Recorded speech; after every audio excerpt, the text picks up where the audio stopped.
Sometimes, God ignores the laws of His own creation for His glory and our faith. We've seen these miracles work through saints like Blessed Alexandrina da Costa and Venerable Martha Roba, where they survived only on the Eucharist for many years. The next individual, who not too many know about, lived through the same mystical phenomenon for many years, and the story will definitely blow your mind. I'm talking about the servant of God, Maria Domenica Lazzeri. Maria Domenica Lazzeri was born in Capriana, Italy on March the 16th, 1815.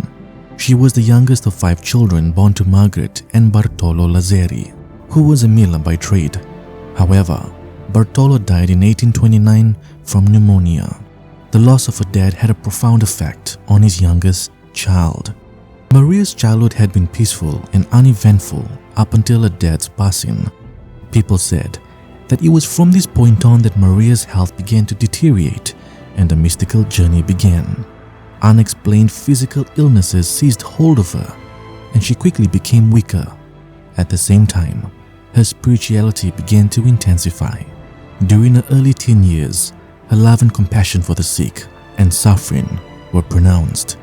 She prayed and fasted, and during a time when epidemics were common, Maria would help anyone who was sick and needed her assistance without regard to her own health.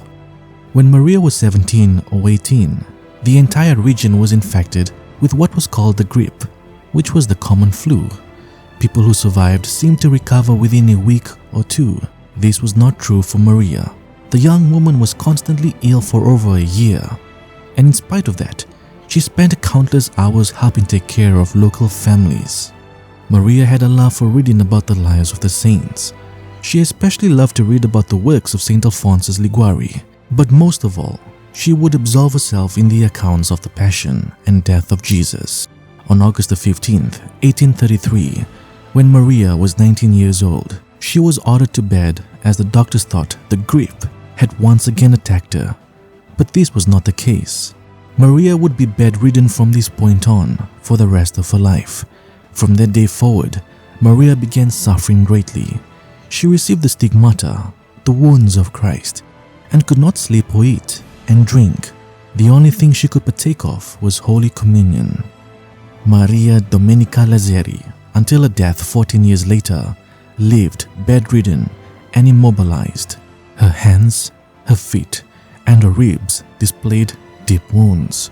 There were wounds surrounding her head similar to thorn-like punctures. Maria suffered through the Passion of Christ every Friday, sweating blood and having blood pour from her hands, feet, and side. Her face would be blooded from the dripping thorn wounds, and she, in effect, experienced a near-death experience every time she endured all this for Jesus. Besides the stigmata, it was recorded that on a day in October of 1935, Maria suddenly vanished from her bed. Maria was completely paralyzed and, just like that, she was gone. They searched everywhere in the house for her, but to no avail. She was gone. 8.5 days later, Maria suddenly reappeared in a bed, lying in the same position she had been when last seen. This was not simply about bilocation. This was also about actual disappearance. Her pastor recorded that Maria had been transported by angels over vast spaces filled with mountains and valleys and visited her sister stigmatists Maria von Moll and Crescentia Nierkluch. How? Well, with God, all things are possible. Maria Domenica Lazzeri, according to physicians' report, ate nothing for the last 14 years of her life. Her only ingested sustenance was the Holy Eucharist. Files were lost or misplaced during World War II that pertained to Maria's cause for sainthood, putting the process on hold. But much has since been recovered, and in 1995, her cause was again opened.